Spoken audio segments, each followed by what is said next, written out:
Instead of focusing his energy on running the country and solving real issues for the American people, Donald Trump is picking a fight with, wait for it, Rosie O'Donnell. Rosie O'Donnell, renowned talk show host, comedian, actress, Emmy winner, is with me in studio. Rosie, good morning and welcome. Thank you so much for having me. I didn't think I'd be introducing you as Angel of Mercy, but I so must do after your adventures in the Dillon Hotel. Yes. Over the weekend, he claimed that he's, quote, giving serious consideration to taking her away her citizenship after O'Donnell recently moved to Ireland. Well, folks, now if you're wondering, because I'm sure some of you are. Really quite scary and unbelievable. But I had just come from doing a set at the International Comedy Club, and I was there with my cousin who's about my age and one of her younger friends.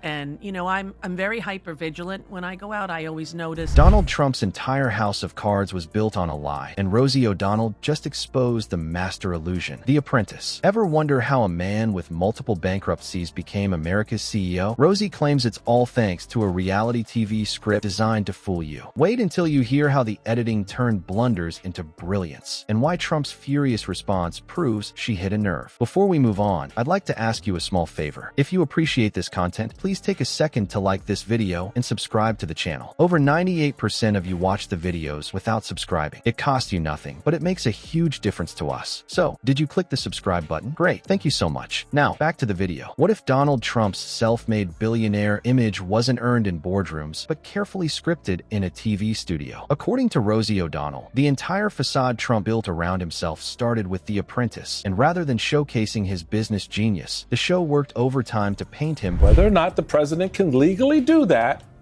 he can't. Okay, he just can't. The 14th Amendment explicitly guarantees citizenship to anyone born in the United States. And Rosie O'Donnell was born in New York. Going on, and so I see an older woman with, I thought, her two daughters. And all of a sudden, I notice she starts to choke. And the daughters stand up. And I'm watching, and I'm like, that woman's choking. That woman's choking. Okay. 2 points. Yes. This is a feud that preceded the presidency, right? Rosie O'Donnell was probably one of the first and most famous critics of Donald Trump, well before he decided to, you know. And I get up, I like almost knock over the tables. Like, we were in the bar area, and I run through. It wasn't very crowded.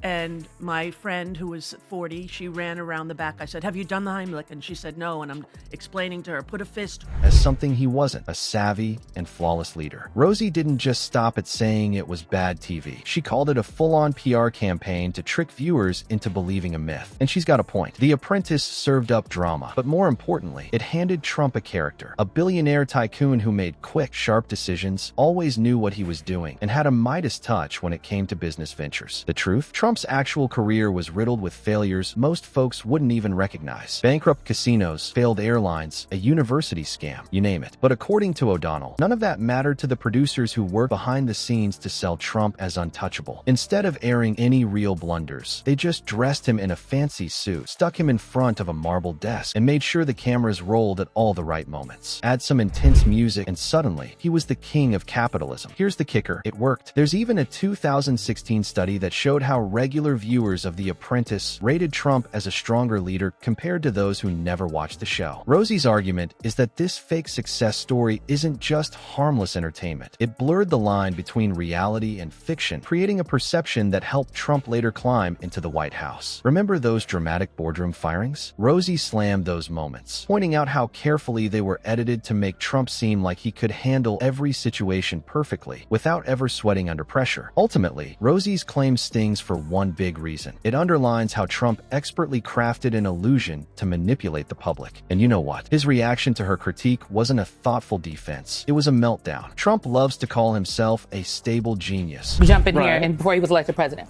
But the second point I have is that for me, this isn't about Rosie O'Donnell.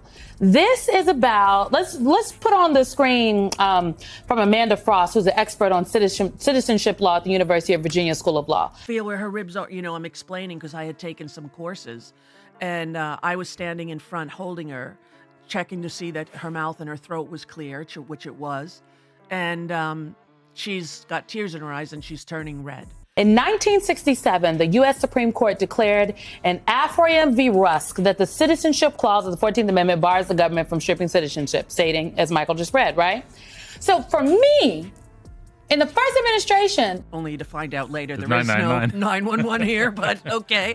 And then I took my hand and I put it on my cousin's and I pushed in and up, and out came a big hunk of steak, I believe.